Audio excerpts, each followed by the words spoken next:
Well, for a look at what's making news in print and online this morning, we're joined by Deputy Director at the Australia Institute, Ebony Bennett.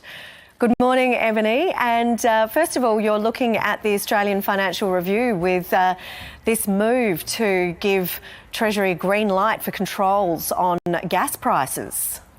Yeah, Treasury told estimates yesterday here in Parliament House basically that gas and coal companies are raking in record super profits thanks to the war in Ukraine. It's driving up gas and coal prices. And basically it said that these price increases are of such magnitude that they really justify direct government intervention to set price controls in the market, because of course this is driving up not only household electricity bills, but also business energy bills and threatening the viability of a lot of businesses. So it's a pretty unprecedented call from Treasury.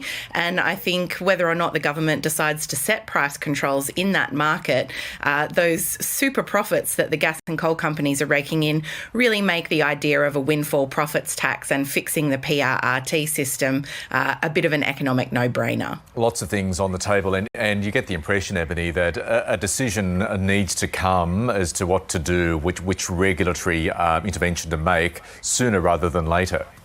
That's right. The Treasurer, Jim Chalmers, has indicated he wants to make a decision about what to do, hopefully before Christmas, and households and businesses are really crying out for some help here.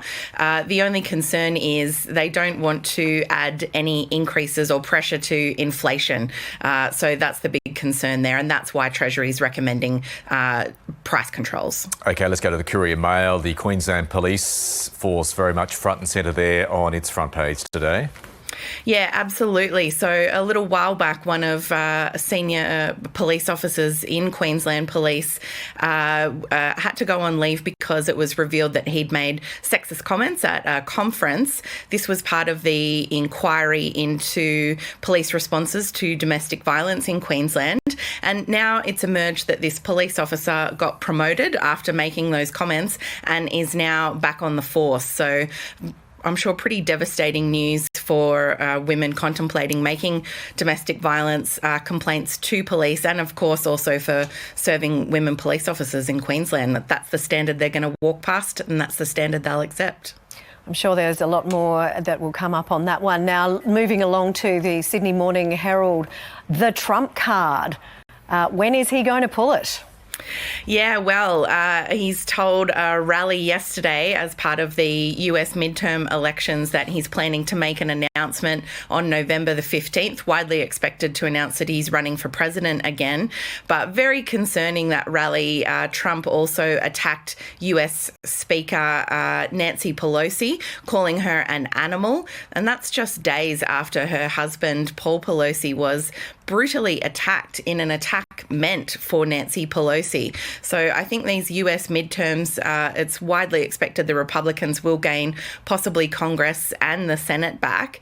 And with a number of candidates who think the last election was stolen and who really don't really have much to do with reality or facts. So a very influential US midterms underway at the moment. Yeah, you make so many good points there, Ebony, and we do know the US political scene has been so polarised, so hate-filled over the last few years or so, and you can just imagine what it's going to be like over the next couple as we head to the 2024 election.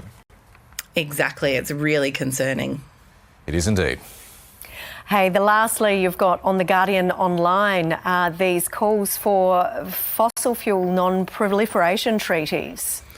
Yeah, so obviously world leaders are gathered at COP27 in Sharm el-Sheikh in Egypt for the latest United Nations Climate Conference. And Tuvalu, a Pacific island that's very threatened, obviously, as are all Pacific islands with sea level rises thanks to climate change, has called for the world to sign on to a fossil fuel non-proliferation treaty to really focus on phasing out gas and coal in particular.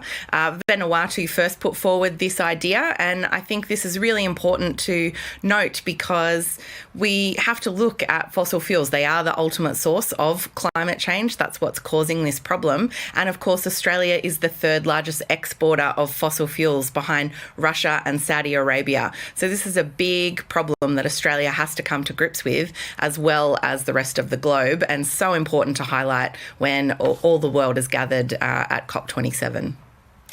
Ebony Bennett, thanks so much for your time from Australia Institute.